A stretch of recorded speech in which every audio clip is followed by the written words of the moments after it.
करते हैं स्टार्ट। पहला प्रश्न आपके सामने क्या कह रहा है, देखिए जरा। पहला प्रश्न कह रहा है निवेश के संदर्भ में निम्नलिखित पर विचार कीजिए। बॉन्ड, प्रतिरक्षा निधियां यानी कि हैज फंड्स, तीसरा है स्टॉक और चौथा है जोखिम पूंजी। उपयुक्त में से कितनों को वैकल्पिक विके जो निवेश निधि है माना जाता है?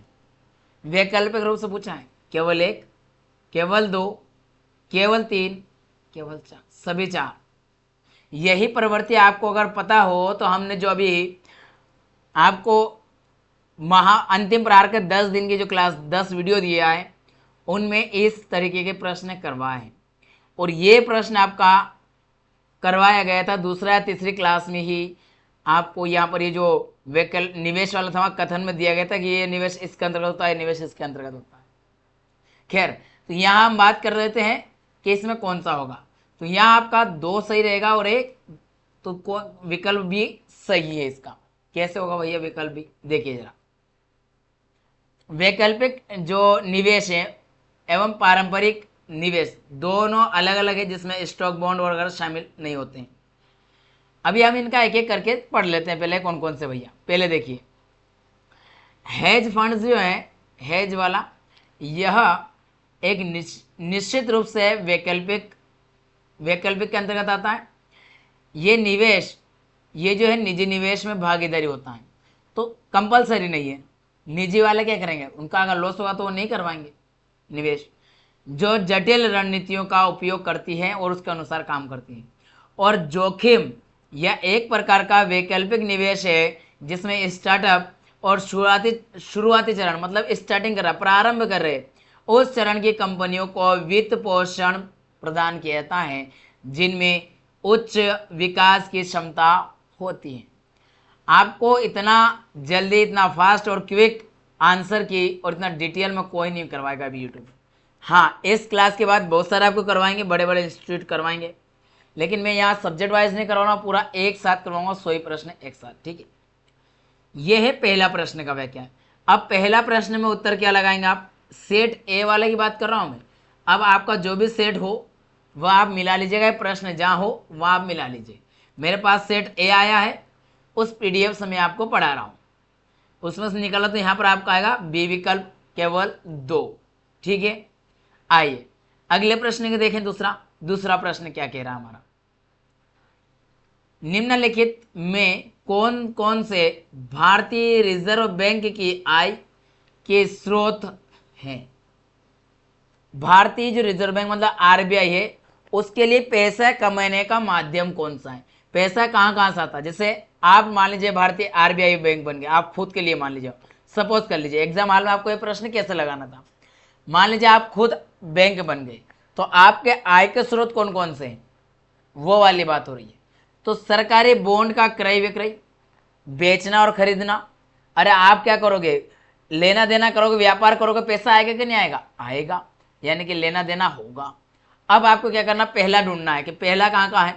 पहला यहाँ है, पहला यहाँ है, यहाँ है, यहाँ पहला है क्या, दूसरा खत्म, ऐसे काटोगे ना। चलिए इनको थोड़ी देर रुकते हैं, पहले अपन पूरा डिस्कशन करें, आपको हिंट नहीं दूं पहले ही। सरकारी बॉन्ड हो गया, हालांकि आप सभी लगा का है। विदेशी निवेश का क्रय विक्रय, विदेशी निवेश का खरीद फरोख्त करोगे, लेना देना। पेंशन निधि प्रबंधन, पेंशन निधि प्रबंधन अर्थात आपने किसी को उधार दिए तो वो तो आपको वापस आएंगे, लेकिन किसी को दिए हुए पैसे, किसी से आपने लिया उधार, किसी से आपने उधार ले लिए। अब आप ही मान लीजिए आरबीआई है, तो आपके पास अगर कोई पैसा आ रहा है तो क्या किसी को उधार लिया हुआ आपके लिए लाभप्रद हुआ, आय का स्रोत हुआ क्या? ये तो चुकाना पड़ेगा। क्या करना पड़ेगा, चुकाना तो पड़ेगा भैया। हाँ, चुकाना पड़ेगा। तो तीसरा तो नहीं होगा, निश्चित रूप से आय का स्रोत तीसरा तो होगा नहीं। अब देखिए, तीसरा होगा नहीं, तीसरा होगा नहीं, तीसरा होगा नहीं, खत्म काम आपका विकल्प ए। यूं ही निकल गया था आंसर। यही तो यूपीएससी लेता है, ट्विस्ट देता है, ऐसा नहीं कि हर प्रश्न में वो लेंदी करा ट्विस्ट होता है। खैर, फिर भी देखिए, निजी कंपनियों को ऋण देना, निजी कंपनियों को ऋण देने का कार्य, ऋण का वितरण आरबीआई डायरेक्ट नहीं करती। करेंसी नोटों का मुद्रण और वितरण, हाँ ये जरूर कर लेगी, लेकिन एक बात है यहां पर भी कि ये जो नोट है ये आय के स्रोत नहीं होगा। नोट की अगर प्रिंटिंग की जाएगी तो वहां पर प्रिंट अगर ज्यादा होगी नोटों की तो क्या होगा, लागत ज्यादा हो जाएगी, आय नहीं होगा, खर्चा होगा। तो ये भी नहीं होगा, ये भी नहीं होगा। बचे कौन से थे आपके, पहला और दूसरा, जहां आप क्या करोगे, एक तो आपके पास जो माल रखा है उसको बेचोगे या किसी से लोगे दूसरा, और अब प्रॉफिट में आगे बेचोगे, करोगे ना, यही पैसे कमाने का तरीका। और मान लीजिए आपने बिजनेस खोला, इंटरनेशनल आपका चालू हो गया, तो आप विदेशों से भी लोगे और भारत में लाके बेचोगे, भारत से यहां से लोगे कच्चा माल, बाहर बेचोगे। बात तो दोनों जाए क्या हो रही, लेना देना की हो रही थी। आय वही आता जहां लेना देना हो। बात समझ में आ रही है। ये प्रश्न बहुत सारे कहेंगे काफी कठिन प्रश्न है, मैं इसको कठिन प्रश्न नहीं मानूंगा। यहाँ हाँ ये जरूर है, परीक्षा हाल में सभी के साथ ये प्रश्न कठिन लगा होगा, क्योंकि समय का अभाव, इतनी बात समझना थोड़ा मुश्किल होता है। मैंने आपके सामने क्लास लेकर उसके पहले 2 बार एनालिसिस किया, तब जाके आपके सामने ला रहा हूँ, तो मैं तो अलग अलग तरीके से समझा पाऊंगा आपको, वो एक अलग बात है, मैं उसका नहीं बोल रहा हूँ। लेकिन हाँ, अगर आपने अच्छे से रिविजन किया था, अच्छे से तैयार होकर गए थे, और अगर आपने प्रॉपर जो पीवाई हमने जो क्लास करवाई थी, पीवाई क्योंकि वह, और जो 10 अंतिम प्रहार वाली सीरीज करवाई थी, अगर वो की होती या की है तो ये प्रश्न आपको कठिन नहीं लगता। मेरा कहना है वो उचित हो। मैं ये नहीं कह रहा हूँ कि ये वहां से बैठ गया, मैं बस ये कह रहा हूं कि अगर आपने वो की थी तो ये कठिन नहीं लगता। इसका मतलब है कि हमने आपके जिन्होंने ये क्लास की होगी उनको ये पेपर में ना तो टाइम कम पड़ा होगा, ना ये पेपर लेंदी लगा होगा, क्योंकि हम पहले ही इस माइंड सेट को पढ़ चुके थे। ये मानिए कि हमने भी ये सोचा था कि इस तरह का पेपर आ सकता है इस साल, इतना लेंदी हो सकता है, हमने वैसा ही आपको कराने का प्रयास किया था।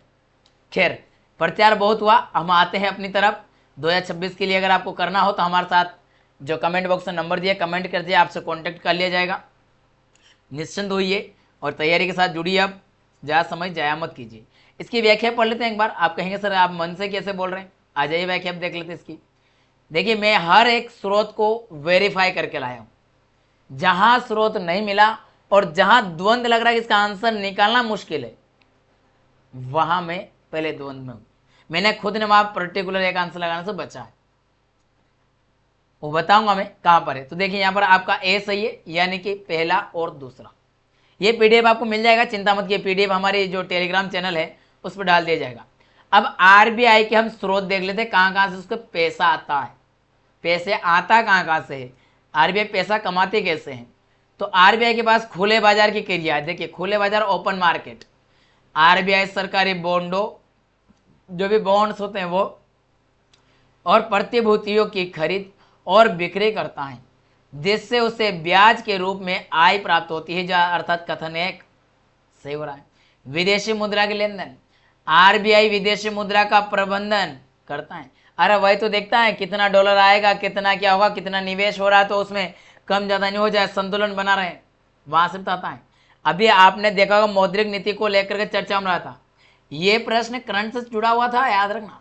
मौद्रिक नीति लगातार देख रही थी, पूरे विश्व में इस समय हालत उथल पुथल चल रही इकोनॉमी, तो उसको देखते हुए प्रश्न है, जब रुपये के मुकाबले डॉलर का मूल्य बढ़ जाता है, बढ़ता है कि नहीं बढ़ता है, रुपये के मुकाबले डॉलर का मूल्य बढ़ता है, तो आरबीआई अपने विदेशी मुद्रा भंडार से लाभ प्राप्त करता है, को लाभ होता है, अर्थात यहाँ कथन 2 सही है।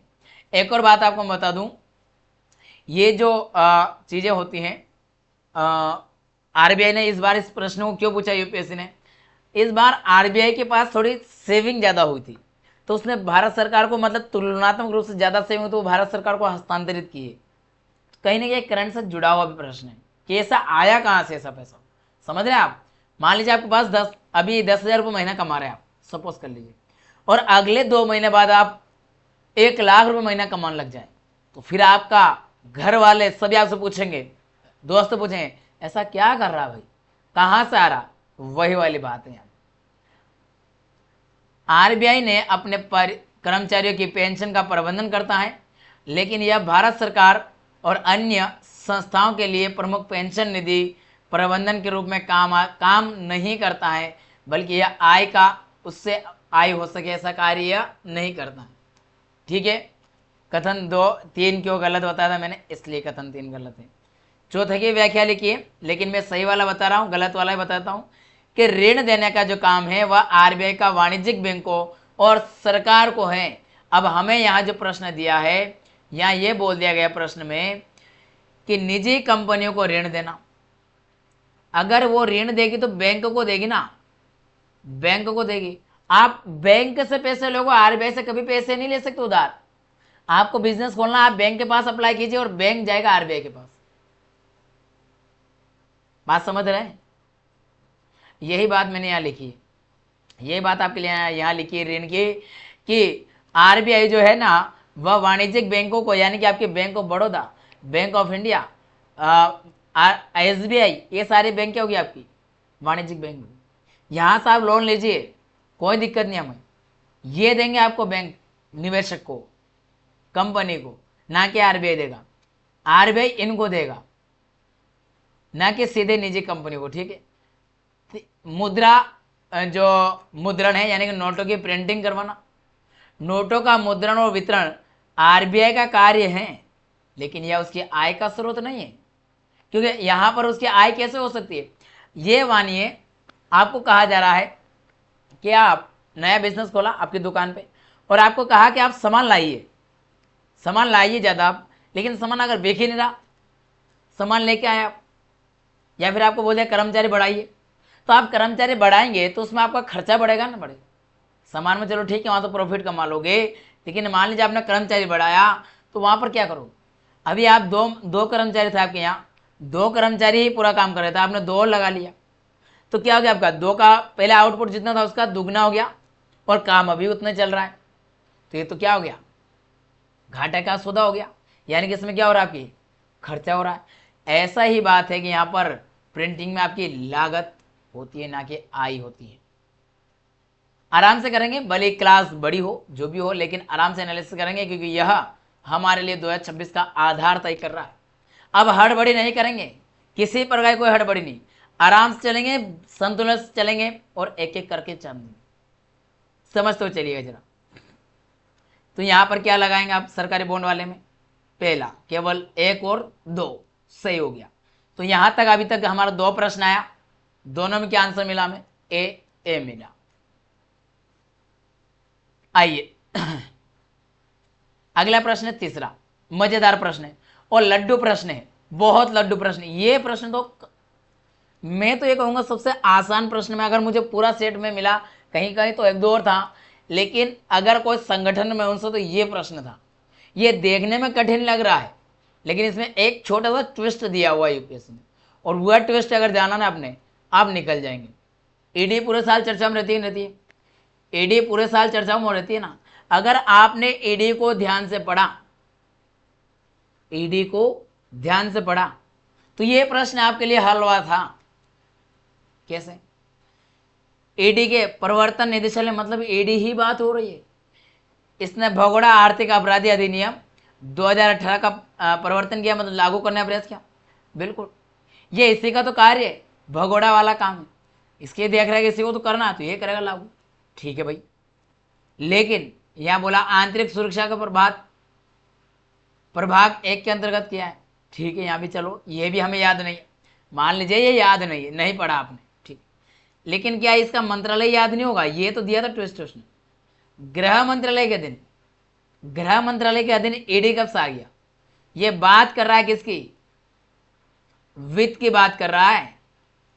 ये जाएगा वित्त मंत्रालय के अधीन, राजस्व विभाग में जाएगा, और राजस्व विभाग के अंतर्गत आता है। किसके अंतर्गत आता है? राजस्व विभाग। और राजस्व विभाग किस मंत्रालय के अंतर्गत जाता है? वित्त मंत्रालय में चला जाएगा। कहां से आप गृह मंत्रालय में लगा दें? केवल यही उठाइए, केवल 1 ना, केवल 2, सभी तीन तो हो नहीं सकता, सभी 3 तो हो नहीं सकता। अभी हम यहाँ संतुष्ट नहीं हुए, और यहाँ कोई नहीं वाली जवाब, ऐसे तो होगा ही नहीं, कुछ नहीं कुछ तो दिया होगा, हालांकि फिर भी हम देखेंगे कि आगे क्या होगा। जरा देखिएगा, हमने यहाँ इसका निर्धारण लगाया कि ईडी का कार्य क्या है, देख रेख करना। राजस्व आसूचना निदेशालय, राजस्व आसूचना निदेशालय सीमा शुल्क अधिनियम 1962 के उपबंधों का परिवर्तित करना। कोई बात नहीं, नहीं पढ़ा, नहीं याद है, ठीक है, भूल जाइए। देखिए मैं तुक्का मारने का तरीका बता रहा हूं आपको, कैसे ध्यान से पढ़ना है अगली बार पेपर को। जो गलती हुई सो हुई, क्योंकि एग्जाम हॉल में सबसे बड़ी बात आपने कितनी पढ़ाई की, कितने साल से तैयारी करे, वो मायना नहीं रखेगी। सिलेक्शन में एक ही चीज मायना रखेगी, एग्जाम हॉल में आपका अपना दिमाग का संतुलन। अगर आपका दिमाग वहां स्थिर है, आप सिलेक्शन पाएंगे। यही है यूपीएससी का खेला, क्योंकि ये दिमाग से ही खेल करवाती है हर बार ये देखने हमारा एनालिसिस। हमने पीवाईक्यू किए थे 2014 से 2024 तक, वहां भी दिमाग का खेला था, ये 25 फिर से खेला करवा दिया। राजस्व विभाग वित्त मंत्रालय, बिल्कुल राजस्व आसूचना राजस्व विभाग है भैया जी। और राजस्व विभाग किसके अंतर्गत आता है, वित्त मंत्रालय के अंतर्गत ही तो आता है। बात खत्म। इसके बाद हमें क्या करना, कुछ नहीं करना। यानी कि सेकंड तो है, पहला नहीं है, तो पहला नहीं है उसके साथ सी तो खत्म, और ये बोला कोई भी नहीं, ये भी खत्म। अब बचा कितना, एक और दो। अभी आपने एक तो काट दिया, बचे दो थे, दो में से लगाना केवल एक कथन है कि दो कथन है सुमेलित वाले में। अब ये हमारा एक तो सही हो गया कम से कम, ठीक है। ऐसे वाले कथन जो है ना, केवल एक केवल दो, इनमें भी हमें कैसे एलिवेशन जो हमारा सिलेक्टिव मेथड अपनाना है उसको कैसे अप्लाई करेंगे, वो तरीका खोजा नया हमने कि नया तरीका क्या है इसका भी नए तरीके से। अगर वो नई पैटर्न अपना है, अभी तक तो दूसरा था वहाँ ईजी करता है, ये कठिन है, इसको भी कैसे अप्लाएंगे। खैर तीसरा पढ़िए अब, प्रणाली एवं आंकड़ा प्रबंधन महानिदेशालय सिस्टम्स एंड डेटा। एक बात बताइए, आपका कोई भी लेना देना का काम है घर पे, पैसे की आय जाय वगैरह, मान लो आपकी सैलरी डल रही है, उसका डेटा का लेखा जोखा कौन रखेगा, पैसे का लेन देन का ध्यान कौन रखेगा। जिस भी बंदे को आपने पैसे के लेन देन 100 है घर में, वही करेगा ना, सारा काम उसी का होगा ना। यानी कि हमारे भारत सरकार का किसके पास आय जाए, खर्चा का मुखिया कौन है, खर्चा कितना करना है, कितना आ रहा है, उसकी देखरेख कौन करेगा, वित्त मंत्रालय। तो ये आंकड़े किसके पास जाएगा, मैनेजमेंट प्रबंधन करना ना, किसके पास जाएगा, राजस्व विभाग में चला जाएगा। तो ये भी कहा आपका राजस्व विभाग, और राजस्व विभाग वित्त मंत्रालय आ जाएगा। अर्थात यहां आपका क्या मिला था, केवल दो मिल रहा था, बी विकल्प जो है वह सटीकता से सही था। मैं आपको यहां पर और एनालिसिस बता देता हूं। यह पूरा लिखा हुआ है, पूरा पेपर टाइप करवाया है, पूरा A to Z टाइप करवा दिया आपका, केवल दो सही है, याद रखना। ईडी की बात कर ली मैंने, राजस्व विभाग के अंतर्गत वित्त मंत्रालय के अधीन आता है, के अधीन कार्य करता है। आपने देखा होगा जहां भी ईडी जाके कार्यवाही करती है वह किसी न किसी प्रकार के घोटाले में करती है, भ्रष्टाचार हो गया, मनी लॉन्ड्रिंग हो गया, ऐसे कार्य करे वहां जाकर के हस्तक्षेप करती है। इसका मतलब था कि वित्त मंत्रालय के अंतर्गत आती है। भाई समझ में आ रहा है, समझ रहे हो कि नहीं समझ रहे हो, क्या खेला कर रही थी यूपीएससी इस बार।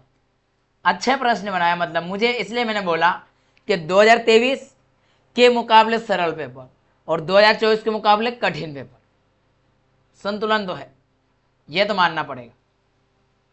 राजस्व आसूचना निदेशालय, जो DRI कहते हैं शॉर्ट में इसको, डायरेक्टरेट ऑफ रेवेन्यू इंटेलिजेंस, सीमा शुल्क अधिनियम 1962 के प्रावधानों को लागू करने वाली एक प्रमुख खुफिया एजेंसी है, और यह राजस्व विभाग वित्त मंत्रालय के अधीन कार्य करती है। पूर्णतः कथन सही। इसके बाद में आपको अगला जो कथन दिया गया वह कौन सा है, तीसरा भी कैसे सही देख लीजिए आप। इसका जो कार्य है, प्रणाली और आंकड़ा प्रबंधन महानिदेशालय, कर की चोरी का पता लगाएंगे। अरे आपके घर में भी चोरी हो गई पैसे की, कहाँ कितना खर्च कर दिया आपने, कुछ भी किया तो कौन पूछेगा, पापा जी पूछते हैं ना, आपने बेटा इतना इस महीने इतना खर्चा कैसे हो गया, कहीं गर्लफ्रेंड के ऊपर खर्चा कर दिया क्या, और आपने खर्चा तो कर दिया, आप मांगे तो कहाँ से करेंगे, पूछेंगे ना। वही वाली बात है, मैनेजमेंट की बात, समझ रहे हैं। और नीति निर्माण में सहायता के लिए डेटा विश्लेषण का उपयोग करता। यह केंद्रीय अप्रत्यक्ष कर और सीमा शुल्क बोर्ड CBIC का हिस्सा है, जो राजस्व विभाग के वित्त मंत्रालय के अंतर्गत कार्य करता है। बातें यहां तक क्लियर है सभी को? आ जाइए फिर अगला प्रश्न की तरफ। और अगला प्रश्न कौन सा है हमारा? चौथा प्रश्न लगाइए। चौथा प्रश्न, निम्नलिखित कथनों पर विचार करें। भारत, अच्छा आपको यहाँ थोड़ा कम क्लियर दिखाई दे रहा हो क्योंकि इसमें ज़्यादा मिक्स हो रहा है, थोड़ा और जूम कर लेते हैं, चिंता मत कीजिए, थोड़ा और जूम करके आपको बताते हैं। केवल चौथा प्रश्न देखिए क्या कह रहा है चौथा प्रश्न, ध्यान से देखिएगा।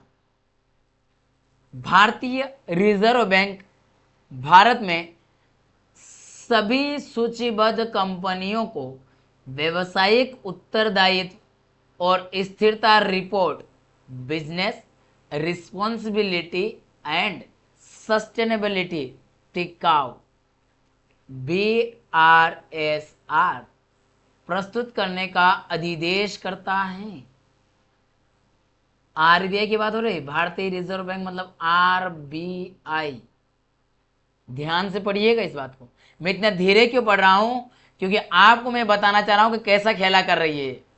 छोटी सी बात में, भारत में व्यावसायिक उत्तरदायित्व और स्थिरता रिपोर्ट प्रस्तुत करने वाली कोई कंपनी इस रिपोर्ट में उनका प्रकटन करती है जो मुख्यतः गैर वित्तीय रूप के हैं।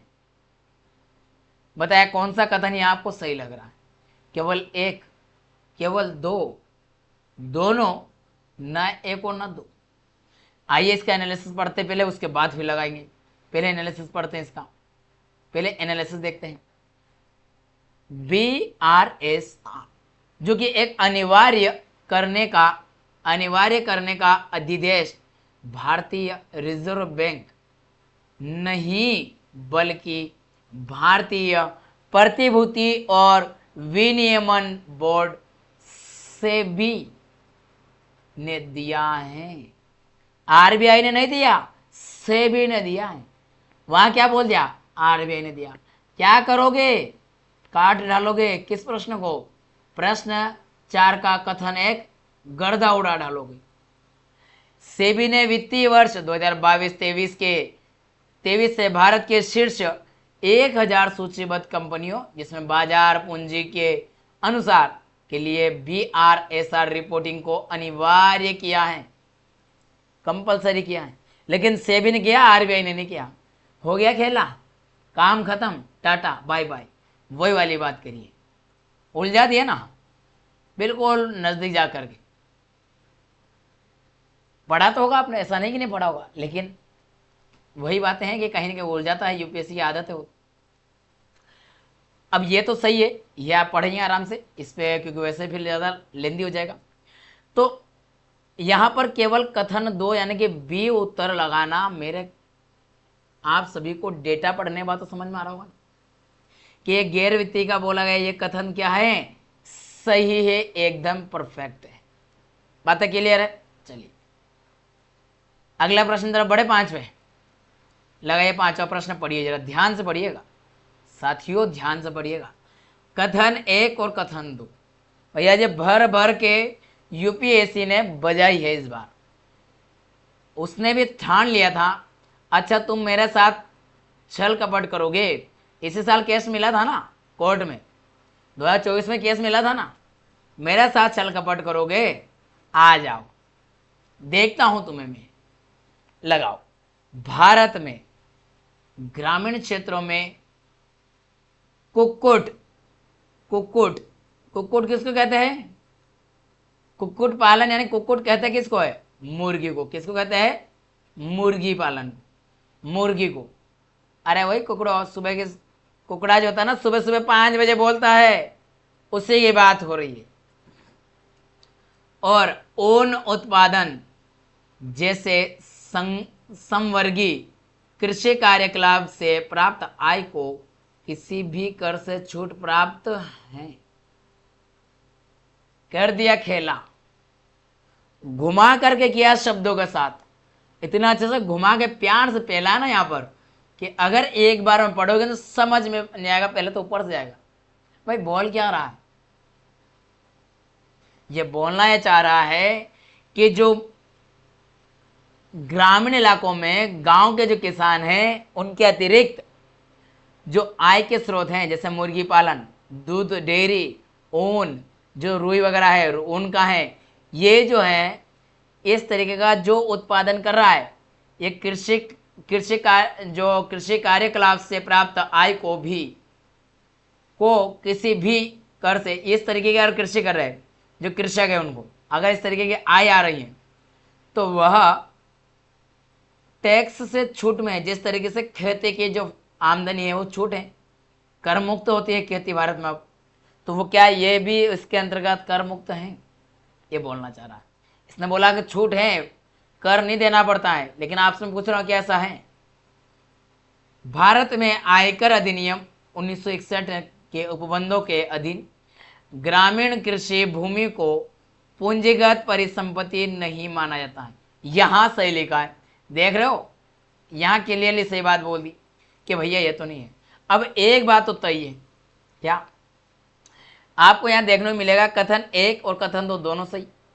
मुझे तो ये इस कथन में डाउट है, तो मैं तो इसको नहीं लगाऊंगा, पहले अभी व्याख्या बताऊंगा आपको मैं, लेकिन कैसे देखिएगा, कैसे आप लगा सकते हैं एग्जाम हॉल में अगर गलती हुई तो। यहाँ भी दोनों की सही की बात होगी, मैं आगे नहीं पढ़ूंगा भाई, दोनों सही तो नहीं लग रहा है, क्योंकि यहाँ ये बोल रहा है कि खेती के अतिरिक्त जो पैसे मिल रहे हैं वो अभी टैक्स फ्री है। ऐसा नहीं है, क्योंकि बाहरी बिजनेस टैक्स में आता है। आप एक आय की लिमिट के पार तो जाइए, अब आप छुपा के रखते हो अलग बात है। कथन 1 सही है और कथन 2 सही नहीं है, ये बात हमने अभी कहा कि कथन 1 ही सही नहीं है, तो मैं इसको भी क्यों लगाऊंगा। निकल गया था डी, बिना कुछ किए आपको डी निकल रहा था। जैसे उस पर द्वंद्व हो रहा था पहले पे, उसके बाद उसकी व्याख्या क्या है, कौन सी बात हो रही है, सब जाने दीजिए पहले, सब सेकेंडरी छोड़िए, पहले तो ये पकड़ लीजिए। खैर कोई बात नहीं, 2026 के लिए तैयार हो जाइएगा। एक बात याद रखना, इसी तरीके से एक एक शब्दों से आपको एनालिसिस करवाया जाएगा। अगर आप पहली बार ये क्लास देख रहे हैं ना, तो आपसे रिक्वेस्ट है कि आप हमारे यूट्यूब चैनल को सब्सक्राइब कर लीजिए, बेल आइकन को ऑन कर लीजिए, क्योंकि अगर आपको चाहिए क्लासेस तो ये नंदिनी IAS के द्वारा आपको हर क्लास दी जा रही है। पहले करवाई गई, अब फिर से बिल्कुल जीरो से शुरुआत करवाई जाएगी, और 2026 में जिनका पेपर बिगड़ा उनका सुधारवाने की गारंटी नंदिनी IAS देता है। लेकिन याद रखना, आज से अभी से हमारे द्वारा जो नियम दिए जाएंगे उसको फॉलो करना पड़ेगा। सिलेक्शन चाहिए तो करना पड़ेगा, और नहीं तो फिर भैया यूट्यूब पे भी और मार्केट में भी, चाहे आपका किसी भी स्टेट से हो वहाँ पर चले जाए, चाहे दिल्ली चले जाए, मुखर्जी नगर, कारोल बाग, ओल्ड राजेंद्र नगर, कहीं भी चले जाइए आप, सभी जगह बहुत सारे कोचिंग संस्थान मिलेंगे और बहुत बच्चे मिलेंगे, आप भी उनमें से एक है। सभी एक बात याद रखना, अगर कुछ करना चाहते हैं तो कुछ अलग कीजिए, हट के कीजिए। देखिए यहाँ पर 5 प्रश्न की बात आई थी, 5 प्रश्न की व्याख्या आपको बता दूं। एक सही नहीं है, याद रखना, डी विकल्प सही इसका।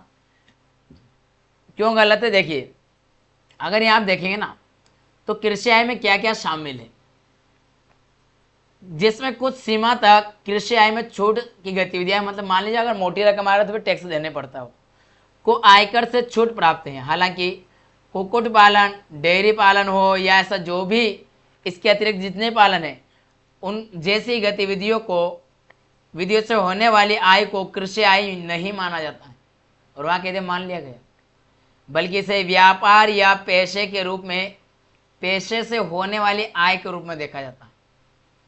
तो मैं जहाँ तक इसको पढ़ पाया, समझ पाया, वो उसके अकॉर्डिंग आप सभी को यहाँ पर आपका डे विकल्प परफेक्ट लग रहा है।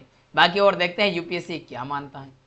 भाई यूपीएससी का अपना भी रुतबा है, वह ना जाने कब से कब खेला कर देती है, उसका अलग ही है। आप सभी को पता है पिछले साल के ही नहीं है, खैर कोई बात नहीं। लगाइए 6ठा प्रश्न। पिछले साल कुछ प्रश्न हटे, आपको मालूम है। भारत खनिज सुरक्षा भागीदारी में एक सदस्य के रूप में सम्मिलित हो गया है। खनिज सुरक्षा भागीदारी में। दूसरा, भारत अपने द्वारा चिन्हित सभी 30 से अधिक आवश्यक खनिजों में साधन संपन्न है। क्या कहते हैं पब्लिक?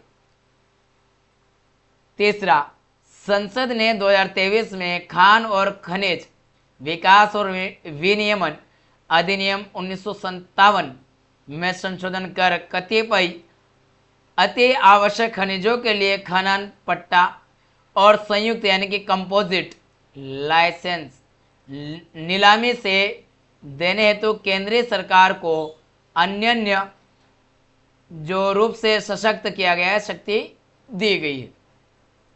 बताया कौन सा कथन जो कि सही है?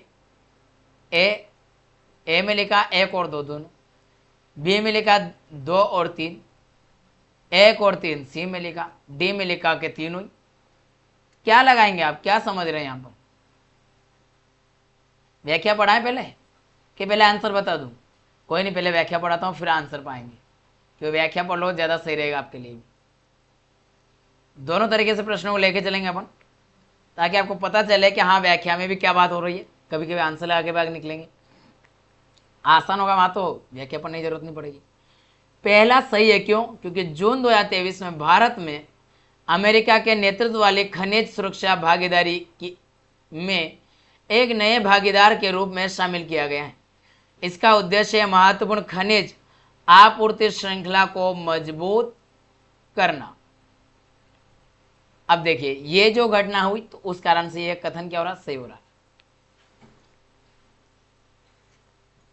इसके बाद आप देखेंगे कथन 2, भारत ने लिथियम, कोबाल्ट, निकल, ग्रेफाइट और दुर्लभ पृथ्वी तत्वों सहित 30 खनिजों को अति आवश्यक के रूप में पहचाना है। हालांकि भारत इन सभी खनिजों में आत्मनिर्भर या साधन संपन्न नहीं है। कथन में क्या कह दिया गया? साधन संपन्न है। क्या करोगे अब? वास्तव में भारत इनकी बात करें अगर, तो भारत इनमें से कई खनिजों के लिए आयात पर बहुत अधिक निर्भर है। तो क्या हो जाएगा आपका यहाँ पर?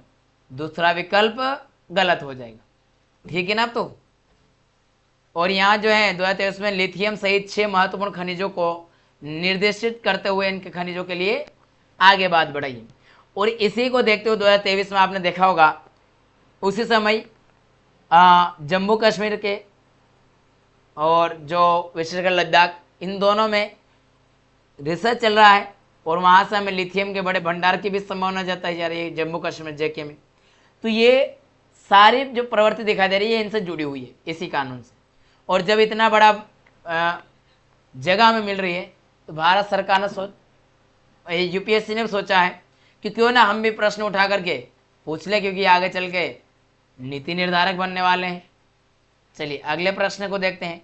तो अब इसका जवाब क्या लगाएंगे आप? सी। क्या लगाएंगे? सी लगाएंगे। चलिए ठीक है, बहुत अच्छी बात है। अब लगाते हैं अगला प्रश्न। ये इंग्लिश में है, 7th वाले पे चलते हैं। 7 वाला प्रश्न देखिए क्या कह रहा। 7 और मजेदार प्रश्न, और मतलब धीरे धीरे यूपीएससी ने, कह तो रहा हूं मैं कि मजे की धुलाई किए, प्यार से किए और मजे की किए। देखिए कथन है, क्या कह रहा है। अभी तक यूपीएससी कथन 1 और 2 पूछता था, ऐसा ही पूछता था, या फिर ऐसे सेंटेंस तो एक साथ ही वाक्य तो पूछ लेता था, लेकिन कथन कारण जो देता था वो 1 देता था। अब देखिए कितना है ही, ये नया पैटर्न है, ये नया है। जहां तक किसी कंपनी में निवेश से प्राप्त प्रतिफलों का संबंध है, आमतौर पर यह माना जाता है कि स्टॉक धारकों की तुलना में बॉन्ड धारकों को अपेक्षाकृत कम जोखिम रखता है। दूसरा दिया है, बॉन्ड धारक किसी कंपनी के ऋणदाता होते हैं, जबकि स्टॉक धारक उसके स्वामी होते हैं। समझ रहे हैं क्या बोल रहा है। तीसरा है, पुनर्भुगतान के प्रयोजन के लिए किसी कंपनी द्वारा बॉन्ड धारकों को स्टॉक धारकों की अपेक्षा प्राथमिकता दी जाती है। अब यहाँ बताइए उपयुक्त कथनों के संदर्भ में निम्नलिखित में से कौन सा एक सही है? ध्यान से पढ़िएगा। अब ये चारों विकल्प जो हैं मजेदार है। यहाँ बोला जा रहा है कथन जो 2 और 3 दोनों सही है। अब नए तरीके से विकल्प में क्या गया तथा वे दोनों कथन एक की व्याख्या भी निकाल रहे हैं। अभी तक कथन का कारण व्याख्या करने वाली बात वाले जो प्रश्न थे वे एक कथन और कारण एक था।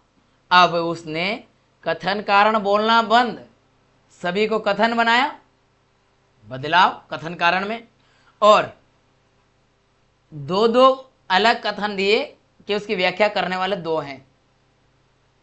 गजब, ढूंढा ना दिमाग, समझ रहे हैं? कथन 1 और कथन 2 दोनों सही है, और कथन 1 कथन 2 की व्याख्या करता है। समझ रहे नया पैटर्न? ये कथन 2 और कथन 3 में केवल एक सही है तथा वह कथन 1 की व्याख्या करता है। अब इस बार यूपीएससी ने यह विकल्प जो है ना नई तरीके से घुसाया। कोई नहीं वाला जो विकल्प था ना आपका, उसको रिप्लेस किया गया इसके माध्यम से। ऐसा लग रहा, ऐसा प्रतीत हो रहा है, क्योंकि कोई नहीं वाला तो है ही नहीं इसमें, ना तो कथन 2 ना ही कथन 3। अब यहां यह कह दिया गया, मतलब अगर इसमें हम सेलेक्ट करते हैं कोई सा डी को अगर सिलेक्ट करें तो कथन 1 सही है, इसका मतलब। अब हमें यह भी विचार करना पड़ेगा, मतलब यहां पर भी डिफिकल्टी ये कि अगर आप ये डिसाइड कर पा रहे हैं 2 कथनों में कि हाँ ये 2 सही नहीं है, तो तीसरा भी पता होना चाहिए, तभी आप लगा पाएंगे आप आंसर। यह है नया स्तर। मैंने कहा ना कि 2024 से आगे बढ़ के ये 24 से आगे बढ़ा, 25 में ट्विस्ट मिल गया आपको।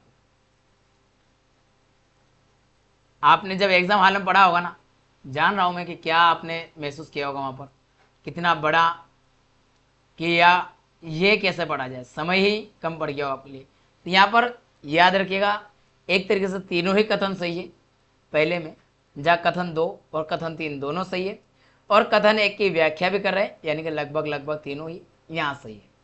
कथन 1 भी सही है, कथन 2 भी सही है, और कथन 3 भी सही है। अब मैं यहाँ व्याख्या में समझ आया नहीं करूँगा, ठीक है? समझ आया वहीं करेंगे जहाँ आवश्यक होगा, जहाँ गलती होगी। आइए अगले प्रश्न तरफ बढ़े। 8वां प्रश्न क्या कह रहा है, जरा ध्यान से पढ़िएगा। वैश्विक स्तर पर किए गए सभी इक्विटी विकल्प संविधाओं के कारोबार में भारत का अत्यधिक वृहद अंश होता है। इस प्रकार भारत सहसा अतिवृद्धि को दर्शाता है। हाल के विगत समय में भारत का स्टॉक बाजार तेजी से बढ़ा है, और यहां तक कि उसने एक समय इसमें हांगकांग को भी पीछे छोड़ दिया है। अब आपको स्टॉक जो मार्केट है वहां से प्रश्न देखना स्टार्ट हो गए हैं। छोटे निवेशकों को या तो विकल्प व्यापार जोखिम की चेतावनी देने या इस विषय में अपंजीकृत वित्तीय सलाहकारों पर कार्यवाही करने के लिए कोई नियामक निकाय नहीं है। कौन सा से कथन सही है? अब क्या लगाओगे यहां पर? बड़े ही मजेदार प्रश्न है ना, बोल रहा हूं बड़े ही मजेदार प्रश्न। गर्दे उड़ा दिए होंगे। 1 और 2 दोनों सही। यहाँ पर आपका ए विकल्प सही था। अब देखते हैं अपन के इसमें है कैसे। पहला, वायदा उद्योग संघ के आंकड़े जो है FIA आंकड़ों के अनुसार भारत का नेशनल स्टॉक एक्सचेंज 2022 और 2023 में कारोबार किए गए अनुबंध की संख्या के हिसाब से दुनिया का सबसे बड़ा डेरिवेटिव एक्सचेंज बनकर उभरा है। केवल 2 साल। यह वृद्धि मुख्य रूप से इक्विटी और इंडेक्स विकल्पों में भारी मात्रा में कारोबार के कारण हुई है, जो भारत की एक बढ़ती हिस्सेदारी को दर्शाता। और एक बात और याद रखना, अब धीरे धीरे युवा इसमें भी अच्छा खासा इन्वेस्ट कर रहे हैं, इसलिए भी कथन दो क्यों सही है। हाल के वर्षों में भारतीय शेयर बाजार ने अभूतपूर्व तेजी से वृद्धि देखी है। जनवरी 2024 में यह इतना तेज था कि यहाँ पर शेयर बाजार में सूचीबद्ध कंपनियों का कुल बाजार पूंजीकरण पहली बार हांगकांग से आगे निकल गया था, जिसमें भारत दुनिया का चौथा सबसे बड़ा इक्विटी बाजार बन गया है।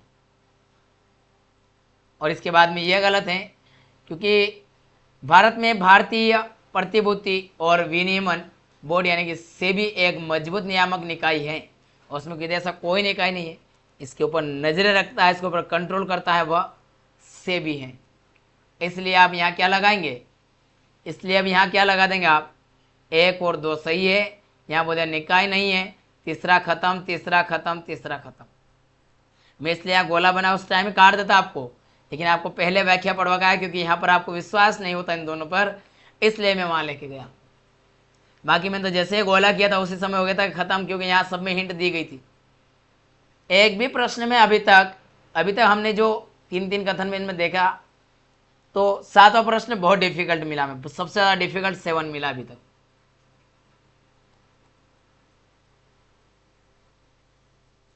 अगला देखिए, चक्रीय अर्थव्यवस्था के बारे में बात हो रही है। चक्रीय अर्थव्यवस्था ग्रीन हाउस गैसों के उत्सर्जन को कम करती है। कथन 2 कह रहा है कि चक्रीय अर्थव्यवस्था आगत के रूप में कच्चे माल के प्रयोग को कम करती है। कथन 3, चक्रीय अर्थव्यवस्था उत्पादन प्रक्रिया में अपव्यय को कम करती है। यह कह रहा है कि चक्रीय अर्थव्यवस्था आगत के रूप में कच्चे माल के प्रयोग को कम करती है, आगत, और चक्रीय अर्थव्यवस्था उत्पादन प्रक्रिया के अपव्यय फिजूल खर्च को कम करती है। बताइए कौन सा कथन यहाँ पर सही लग रहा है आपको। चलिए पहले व्याख्या पढ़ लेते हैं ना, वैसे ही करोगे ना, क्योंकि यहाँ भी प्रश्न अजीबो गरीब मिलेंगे, लगाना मुश्किल होगा। चलिए चलते हैं पहले व्याख्या पर।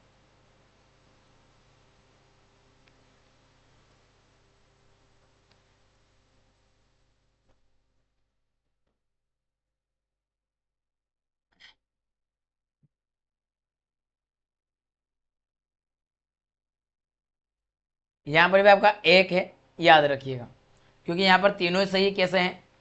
चक्रीय अर्थव्यवस्था जो है अभी आपने देखा होगा, बहुत चाहे हम ग्रीन को बात करते हैं वही। तो चक्रीय अर्थव्यवस्था बनाओ, चक्रीय अर्थव्यवस्था में बनाओ, उपयोग करो, फेंको के पारंपरिक रैखिक मॉडल के विपरीत है। ये रैखिक था, पहले बनाया, फिर उपयोग किया और फिर फेंक दिया, एक रेखा में चलने वाली प्रक्रिया है। इस सिद्धांत को, इसका जो सिद्धांत है, संसाधनों के का अधिक से अधिक अधिकतम उपयोग करना और बर्बादी को कम से कम करना। अर्थात अभी आपको ये जो कंटेंट करवाया जा रहा है, इतना थ्योरी क्यों दी गई है, ये इतना डिटेल क्यों दिया मैंने आपको, इतना समय क्यों दिया हम लोगों ने, इतने पूरी नाइट जगह, कल पूरे दिन पेपर के बाद ही इतना सारा कार्य क्यों किया गया, क्योंकि जब हमने इसको पढ़ा तो हमने इस तरीके से डिज़ाइन किया कि आपके भी यूज़ हो। ऐसा नहीं कि हम पढ़ा के चले गए, लेक्चर भागा गया, बस आंसर बता के भाग गए। ये जब तक ये क्लास जब भी रहेगी यूट्यूब पे, जब देखोगे कारगर साबित होगी, आपकी यूज़फुल होगी, उस तरीके से डिज़ाइन की। तो वही एक से अधिक बार कम से कम खर्च में।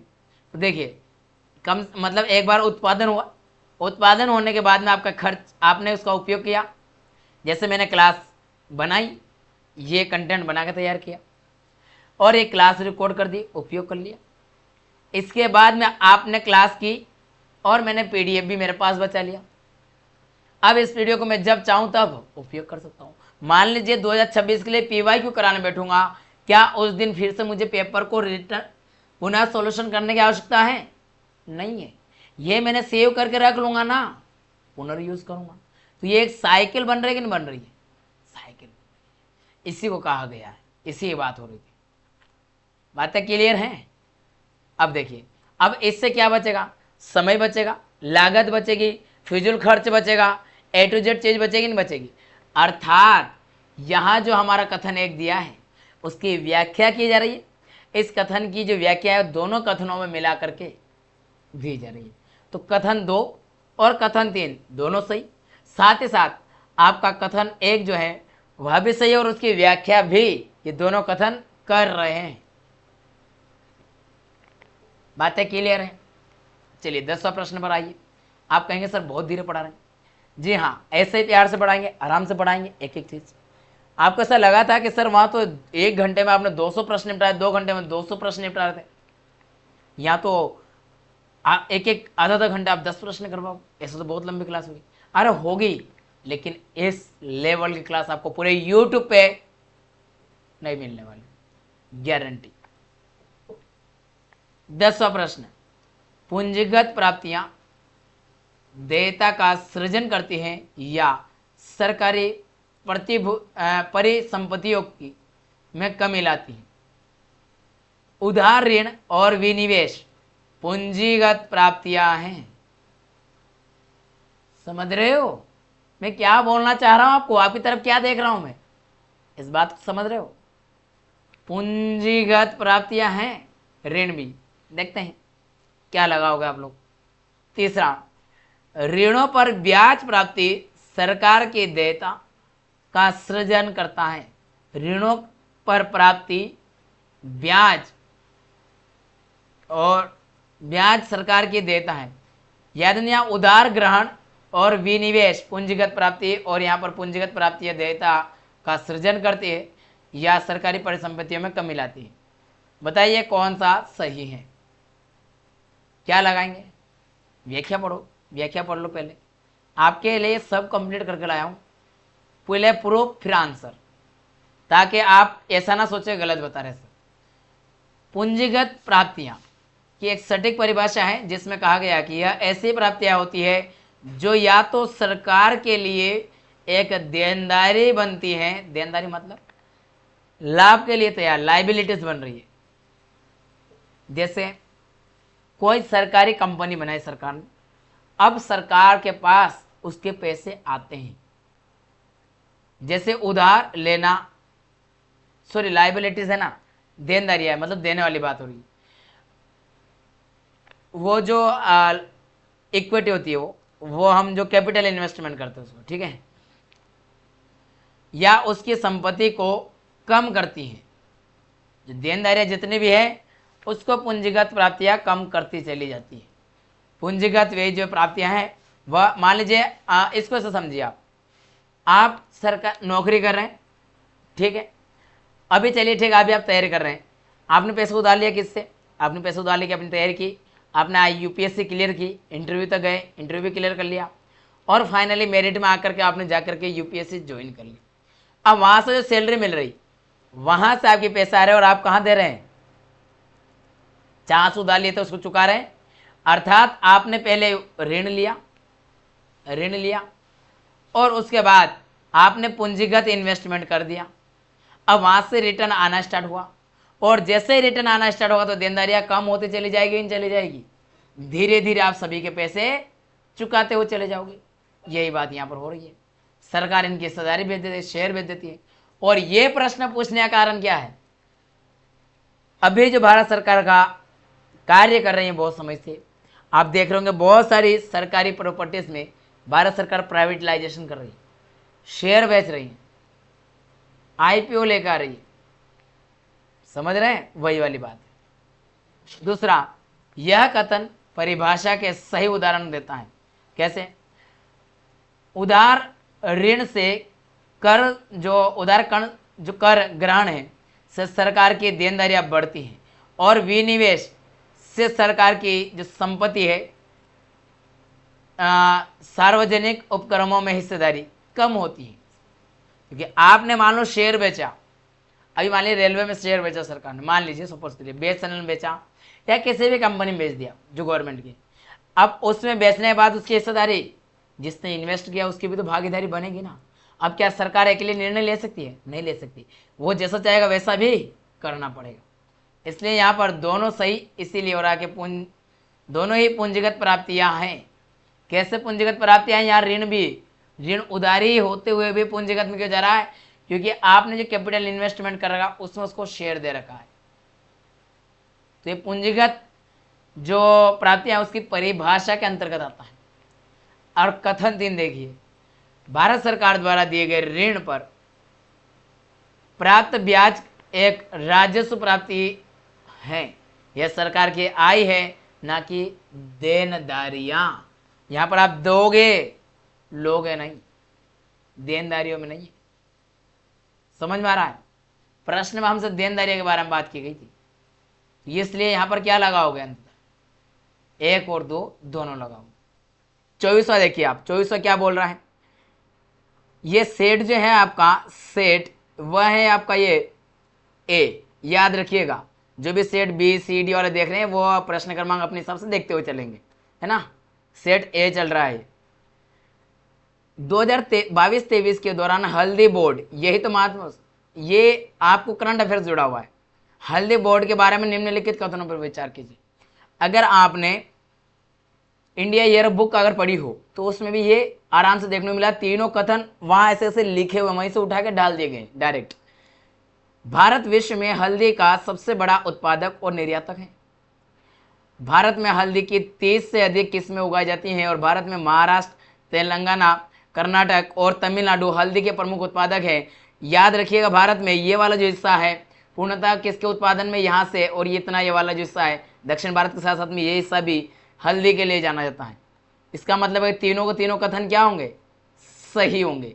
यहाँ पर आपके तीनों कथन सही, यानी कि अगर देखा जाए तो आपका तीनों किस में है? डी में है। 25-24 का क्या आ जाएगा? डी आ जाएगा।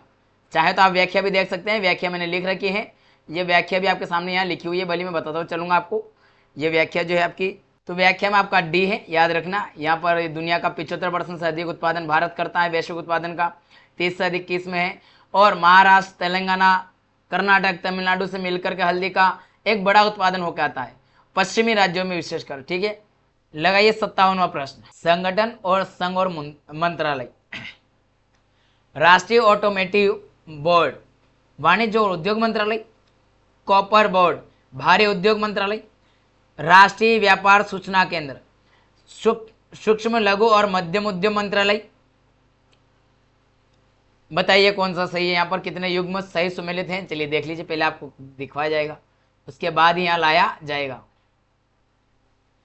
राष्ट्रीय ऑटोमोटिव परीक्षण और अनुसंधान व विकास अवसंरचना परियोजना जो है, यह राष्ट्रीय ऑटोमेटिव जैसी पहले भारी उद्योग मंत्रालय के अधीन है, ना कि वाणिज्य के समक्ष। तो ये क्या हो गया? उद्योग मंत्रालय के अधीन। पहला गलत देख लीजिए, पहला गलत कैसे? एक एक को करेंगे हम, यहाँ पर एक एक को करेंगे। यहाँ क्या कह दिया गया? यहाँ कह दिया गया कि ये वाला, जबकि वह कहाँ पर है? भारी उद्योग मंत्रालय, वाणिज्य के अंतर्गत नहीं है, तो ये गलत हो रहा है। भारी उद्योग मंत्रालय ये यहाँ आना चाहिए था, पूरा उल्टा दिया हुआ है। और भी देखिएगा आप, और भी ऐसा आएगा। यहीं कहीं कर रखा सभी को ने, यहाँ कहीं घुमा रखा है। इसके बाद में कॉफी बोर्ड है वह वाणिज्य उद्योग मंत्रालय, और साथ ही साथ आपका जो राष्ट्रीय व्यापार सूचना केंद्र जो है यह भी वाणिज्य उद्योग मंत्रालय के अंतर्गत आता है। अर्थात अगर यहाँ देखेंगे आप तो जो कॉपर वाला है और राष्ट्रीय व्यापार सूचना केंद्र, यह भी वाणिज्य और उद्योग मंत्रालय में जाएगा। तो इसका मतलब है कि यह गलत दिए गए, तीनों के तीनों ही गलत है, तो कोई नहीं, डी आंसर आएगा इसका भी। क्या आएगा? 57 का डी लगाना आप सभी को। ठीक है, निम्नलिखित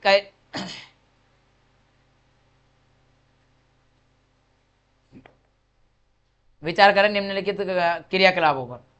कच्चे तेल का उत्पादन, पेट्रोलियम का परिष्करण, संग्रहण और वितरण, पेट्रोलियम उत्पादों का विपणन और विक्रय, प्राकृतिक गैस का उत्पादन।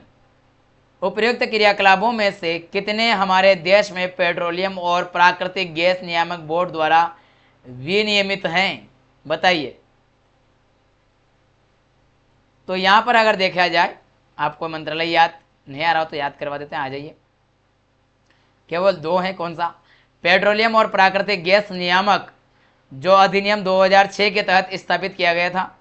इसका मुख्य जो कार्य है पेट्रोलियम उत्पादों और प्राकृतिक गैस के परिष्करण, प्रसंस्करण, भंडारण, परिवहन, वितरण, विपणन और बिक्री को विनियमित करना। यह कच्चे तेल और प्राकृतिक गैस के उत्पादन को विनियमित नहीं करता है। तो कच्चे तेल और प्राकृतिक गैस के उत्पादन को विनियमित नहीं करता। यहाँ क्या बोला है कहीं भी कच्चे तेल का, तो हमसे यहाँ बोला प्राकृतिक गैस का उत्पादन और कच्चे तेल का, हो गया ना गलत। पहला और चौथा ये दोनों यहाँ क्लियर लिखी बात है, समझिए जरा कि यह कच्चे तेल और प्राकृतिक गैस के उत्पादन को विनियमित नहीं करता है। उत्पादन और अन्वेषण का कार्य पेट्रोलियम और गैस प्राकृतिक गैस मंत्रालय के अधीन नीतियों के तहत आता है। तो यहाँ पर आपका इसलिए क्या हो गया है, गलत हो रहा था। बातें समझ में आ रही है, क्लियर है ना। और यहाँ से जो पूछा गया वो दोनों के लिए अलग अलग हो रहा था ये। तो यानी कि जो हमसे यहाँ पूछा गया किसका पूछा, पेट्रोलियम और प्राकृतिक गैस नियामक बोर्ड जो है इसका पूछा गया विनियमित करने का, तो ये आ गया दोनों। ठीक है, संग्रहण, भंडारण, विपणन। तो दूसरा और तीसरा सही था यहाँ पर, केवल दो यानी कि बी विकल्प लगाना था। क्या लगाना था, बी लगाना था।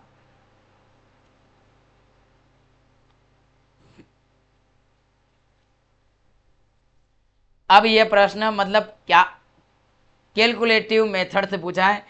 जिन्होंने मैथ्स रीजनिंग नहीं पढ़ी, जिन्होंने इकोनॉमिक्स से फॉर्मूले नहीं पढ़े, वह यहाँ से फंसना प्रारंभ हो गए।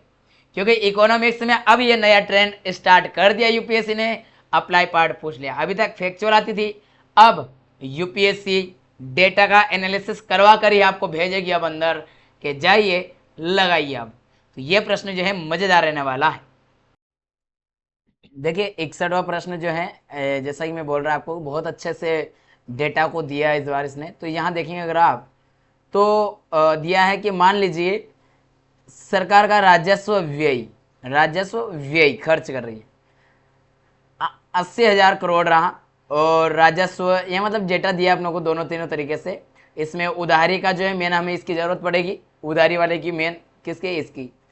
तो ये है हमारा उधारी कितना है, उधार किसको कहेंगे, उधार मतलब राजकोषीय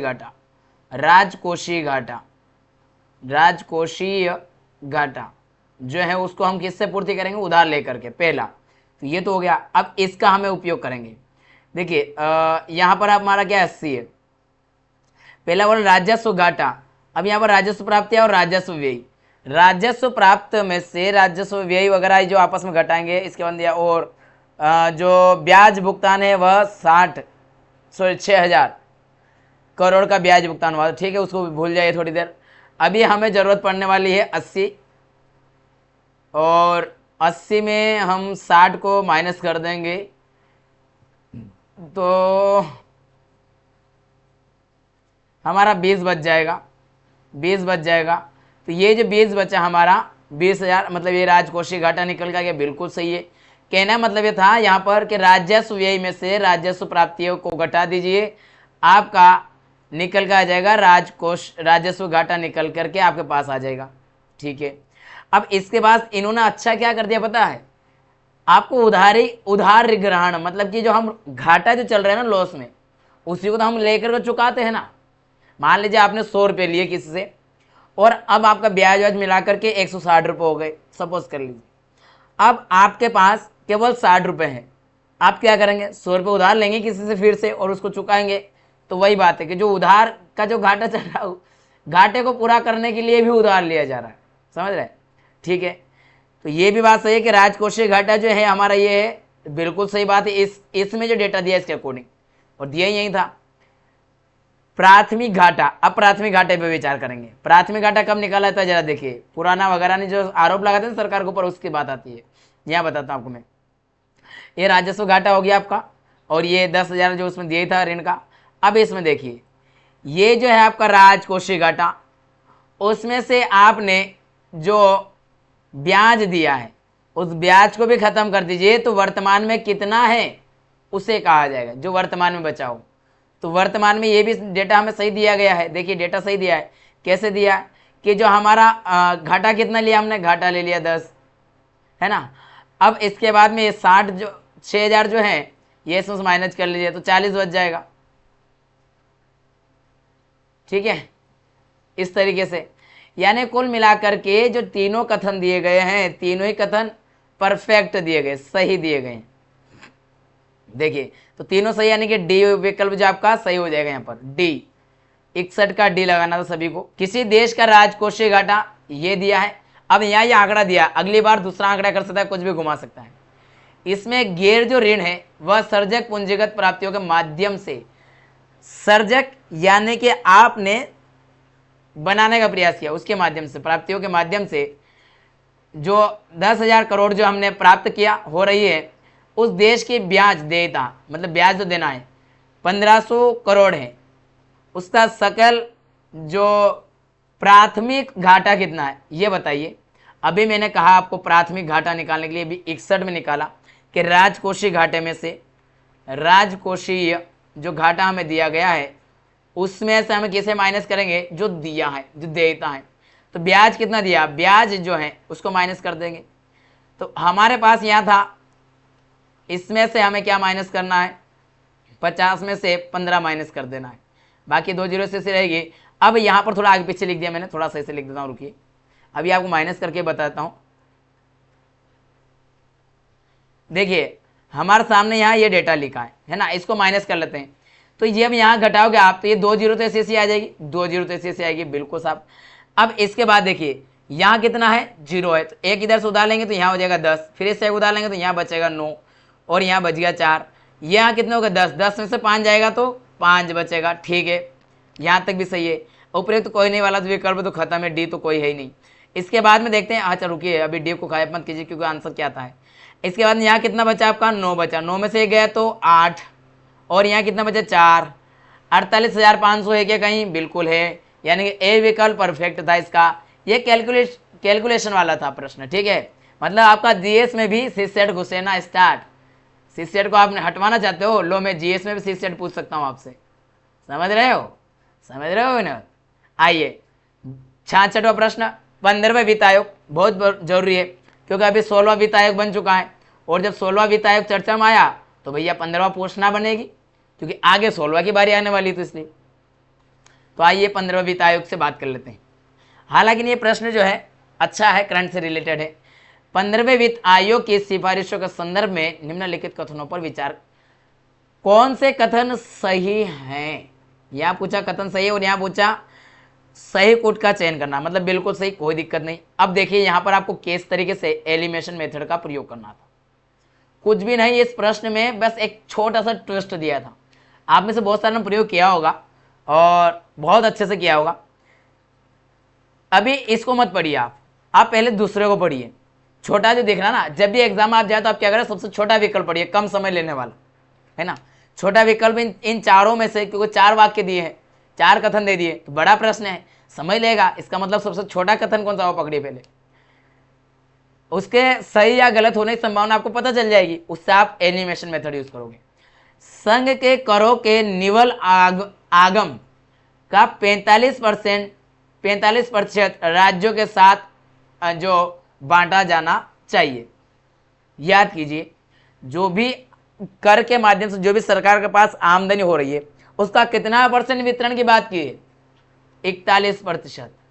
कितने, 41%। यहाँ कितने कह दी, 45। क्या सही है, गलत है, काटो, क्या करो, काटो। किसको काटो, 2 को काटो, ये 2 को काटा, ये 2 को काटा, ये 2 को काटा, सी आंसर निकल गया। मैं क्यों मेरा समय जाया करूंगा, जब ऐसा अगर प्रश्न है समय बचाए, क्योंकि लेंदी पेपर है ऑलरेडी। काटना, मैं इसको है ना एनिमेशन मेथड नहीं, काटना मेथड कहता हूं कि काटो काटो, ये मेरा फार्मूला है कि काटो मेथड, ठीक है। अरे किसी और को नहीं, विकल्प को काटो। आइए अब 66 तरफ, आप चाहे तो वाली इसकी व्याख्या जो लिखी है यहाँ पूरी व्याख्या है, आपको मिलेगा। ये वाली जो व्याख्या 66 की मैंने यहाँ पूरा लिख रखा है 15वें वित्त आयोग के बारे में, A to Z, चिंता मत कीजिए यहाँ पर। तो आपका 1, 3 और 4 यानी कि सी विकल्प हमने सही लगाया। दूसरे को काटा, सभी को दूसरे को काटते हुए चलना, 41% वाला है, बाकी सब सही लिखा है, तो आप सभी आराम से कर सकते हैं इसमें, ठीक है ना। तो आपको ये जो है हमारे जो टेलीग्राम चैनल है उस पर डाल दिया जाएगा, जिसकी लिंक डिस्क्रिप्शन बॉक्स में, और नहीं मिले तो जो आपको डिस्क्रिप्शन बॉक्स में कॉन्टैक्ट नंबर दिए गए उस पर आप संपर्क कर सकते हैं। अब देखिए 67वां प्रश्न भी देखिए, अंतरराष्ट्रीय विनिर्माण पुनर्निर्माण और विकास बैंक IBRD के बारे में निम्नलिखित कथनों पर विचार करें। बहुत मजेदार प्रश्न था, भी मजा मतलब पढ़ के मजे आ रहा था। यह मध्यम आय वाले देशों को ऋण और गारंटी प्रदान करता है। मध्यम आय वाले, ठीक है, अभी तक हम यहाँ रुकेंगे। इसको ये नहीं बोलना है गलत है सही है, कोई बात नहीं, बस पढ़ के छोड़ दीजिए। यह गरीबी कम करने में विकासशील देशों की सहायता के लिए अकेले ही कार्य करता है। ये बताइए, भारत में जो गरीबी है उसको खत्म करने में केवल केंद्र सरकार काम करती है क्या? क्या राज्य सरकार नहीं करती है? क्या NGO नहीं करते हैं? क्या लोग नहीं करते एक दूसरे से? खुद भी करते नहीं करते व्यक्ति? मतलब ये अकेली काम करेगी? ये संस्था जो दी गई है अकेली काम करती है? ये तो नहीं होगा। पकड़ो इसको, दो को पकड़ो इसको, फिर क्या करोगे? कांटो मेथड लाओगे, क्योंकि सही पूछा हमसे नहीं तो गलत बात हो गई। गलत बात होने पर हम क्या करें? काटो। किसको काटो? दो को काटो, दो को काटो, दो को काटो। कितना मतलब सोचिए, इस बार यूपीएससी ने कुछ प्रश्न इतने इजी दिए, इतने देखो डिफिकल्ट तो दिए, इसमें कोई संदेह नहीं, पेपर में बहुत डिफिकल्टी है, लेकिन कुछ प्रश्न ऐसे दे दिए ना इस बार, देख के मजा आ गया कि नहीं हाँ ये स्टैंडर्ड होना चाहिए, डिफिकल्टी भी हो इजी भी हो, ताकि एक संतुलन रहे पेपर हाल में, एक तरफा हवा ही नहीं उड़ जाए, ऐसा ना हो। खैर आइए, तो ये आपका जो सी विकल्प 67 का सी है, याद रखिएगा 67 का सी है, ठीक है। चलिए आगे बढ़े हैं, बाकी और जो दिए वो सही दिए हैं, कोई चिंता वाली बात नहीं है। अगला प्रश्न दिया आपका RTGS और नेफ्ट NEFT के बारे में विचार करना। नेफ्ट के बारे में मैं आपको बता दूं, RTGS जो है ये ज़्यादा लेन देन के ऊपर बात करता है। ज़्यादा लेन देन बोलो तो मतलब आप बड़ी डील कर रहे हैं ना कोई, तो उसके लिए इस वाले ऑप्शन को प्रयोग कीजिए, ऑनलाइन में भी, ऑफलाइन में, ऑनलाइन सभी जगह, ताकि उससे क्या होता है कि आपके जो देयता वाली बात है वहाँ आके पाऊंगा। अभी जरा इसको पढ़िए, क्योंकि मैं यहाँ पढ़ने के बाद में आपको बताने वाला हूँ कौन सी इसमें गलत है, क्या ट्विस्ट दिया था। देखिए RTGS में भुगतान उसी क्षण हो जाता है, जबकि नेफ्टी के मामले में भुगतान करने में कुछ समय लगता है। अच्छा ऐसा है क्या? देखते हैं। ये प्रैक्टिकल वाला है, जिन्होंने प्रैक्टिकल किया वो अच्छे से समझ लेंगे इसको, तो जिन्होंने किया वो थोड़ा, क्योंकि नई नई जो टेक्नोलॉजी आगे बढ़ रहे हैं उसमें से प्रश्न है, डिजिटल बढ़ रहे हैं ना आगे, इसलिए RTGS में ग्राहक से आवक लेने के लिए, RTGS में ग्राहक से आवक लेन देन के लिए प्रभार लिया जाता है। ये बताइए, आवक ग्राहक से, आवक में मैं आपको मान लीजिए 100 रुपये देता हूं, मैं आपको 100 रुपये दे रहा हूं, और जिस माध्यम से आपको दे रहा हूं टैक्स गवर्नमेंट आपसे ले रही है, जबकि मेरे से लेगी ना, वो यहां से निकल के जा रहा है तो वहां की बात रहा, जबकि निफ्टी में ऐसा नहीं है। इस वाले कथन में डाउट हो रहा है, डाउट ये कि ये सही नहीं लग रहा है, यही समझ पकड़ेंगे इसको, रुकिए भी। RTGS के लिए कतिपय दिनों में प्रचालन के घंटे सीमित हैं, जबकि निफ्टी में ऐसा नहीं है। देखिए शुरुआत में ऐसा था इसमें कि घंटे जो दिए गए तो सीमित थे, यानी कि आपको जैसे कि आज सोमवार है मान लीजिए, तो सोमवार को ये जो आपका सुबह 11 बजे से लगा करके 3 बजे तक चलेगा, मान लीजिए ऐसा समय, तो एक समय निर्धारित था पहले ऐसा। लेकिन अब जो नया जो रूल आया RBI का, उसके अकॉर्डिंग रूल ये नहीं है, लेकिन अगर पुराना देखा जाए तो उसके सामने तीसरा सही हो रहा है उसके मुताबिक, लेकिन अभी नहीं है। तो अब हम व्याख्या पढ़ते हैं पहले, फिर आएंगे हम कहाँ पर? आंसर पर। व्याख्या पढ़ेंगे पहले, क्योंकि देखिए हर जगह हमें आंसर लगाने से पहले उसकी व्याख्या का खंडन भी करेंगे। क्यों तीसरा नहीं होगा? दूसरा तो है नहीं, लेकिन क्यों तीसरा नहीं होगा और क्यों होगा? पहला देखिए, पहला तो बिल्कुल सही है कि लेन देन का निपटान वास्तविक समय में यानी कि उसी क्षण हो जाता है जब चाहिए तब। वही निफ्टी की अगर बात करें तो नेशनल इलेक्ट्रॉनिक फंड जो ट्रांसफ़र है में लेन देन का निपटान आधे घंटे के बीच के बेंचों में होता है, इसलिए इसमें कुछ समय लगता है। अगर RTGS का फुल फॉर्म देगा तो real time gross settlement, real time जब बात चल रही है तब का सेटलमेंट होता है, उसके फुल फॉर्म में उसका नाम छुपा था। तो पहला कथन तो उसी का फुल फॉर्म किया अर्थ बता दे रहा था। ठीक, दूसरा क्यों गलत है ये बताइए। भारतीय रिजर्व बैंक में आरबीआई ने के जो दिशा निर्देशों के अनुसार बैंकों को आवक लेन देन के लिए ग्राहकों से कोई शुल्क नहीं लेना चाहिए। आवक से कोई शुल्क नहीं लिया था ना। ये बताइए, अगर आ रहा है कोई पैसा देने आ रहा है तो उससे शुल्क लोगे क्या? नहीं लोगे। जो दे रहा है वो लेगा ना आपसे शुल्क। कि आप पैसे भी लोगे और आप मेरे से उल्टा शुल्क भी लोगे? नहीं कर सकते। अरे किससे उधार लोगे तो उससे तुम उल्टा लोगे क्या पैसे? ब्याज, उल्टा ब्याज दोगे, क्योंकि जो तुम्हें दे रहा है ना वो उसके ऊपर उसको आप दीजिए, उससे लीजिए क्यों? पैसे उधार दिया वो उसने, वो वाली बात थी इसके अंदर। खैर, तो इसलिए ये क्या हो गया? दूसरा गलत है। वहां बोल रहा है कि नहीं, जिसने पैसा दिया है उसी को ब्याज भी देना है। ऐसा ना होता बाबा, ऐसा ना होता। आओ जी, आओ तीसरा प्रश्न कथन को भी एनालिसिस करते हैं। ये देखिए, मैं आपको पहले बोल चुका हूं कि ये पहले नहीं था, बाद में हुआ, लेकिन अभी इसकी बात करते हैं। दिसंबर 2019 से नेफ्टी और दिसंबर 2020 से आरटीजीएस दोनों ही सेवाएं समाप्त। सप्ताह के 7 दिन यानी कि 24 घंटे 24 × 7 × 365 दिन उपलब्ध होती है। और ये जो प्रश्न है ये वाला आरटीएस हमने आई थिंक छठा या 8वां ऐसे कुछ टेस्ट था, वहां इस तरीके से नहीं दिया था। वहां दिया था कि नेफ्टी और आरटीसी जो है ये रियल टाइम आप फुल फॉर्म के साथ लिखा था, हमने शॉर्ट में नहीं लिखा था। और वहां ये डेटा नहीं लिखा था, वहां ये डेटा लिखा था, ये 24 × 7 × 365 दिन उपलब्ध होती है। और वहां कहा था तीनों कथन सही बनाए थे हमने। ये प्रश्न वहीं से है। अब आप देखिए, हुबहू लैंग्वेज मिलाना मुश्किल, ये तो आप भी जानते हैं, लेकिन जो कंटेंट आपको कराया गया उसमें बैठ तो रहा ना। आप ध्यान से करा नहीं तो उसके खैर वो सब बात की बात करेंगे जब कटिंग आएगा वीडियोस में। अभी हमारा सिर्फ मकसद जहाँ वही रहे।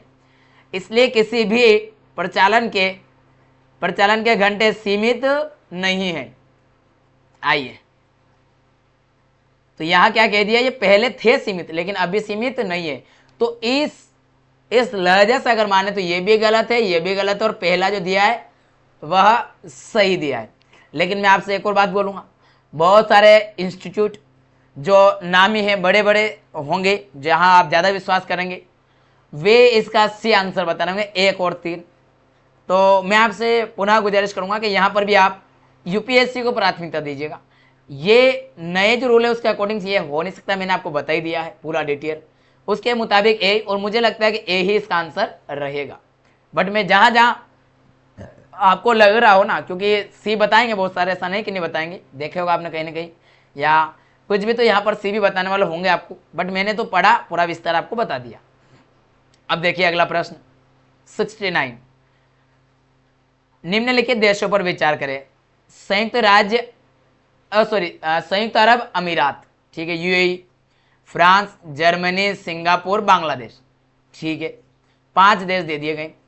उपयुक्त में से भारत के अलावा, ठीक है, ऐसे कितने देश हैं? ठीक है भैया, हमें देखना कि भारत को छोड़िए, यहाँ ऑलरेडी 5 देश दिया, उनकी विचार करेंगे। उनके अलावा मतलब ये 5 देश दिया, इनमें से हमें छांटना है। क्या छांटना है भाई? जहां यूपीआई, कौन नहीं जानता इसको?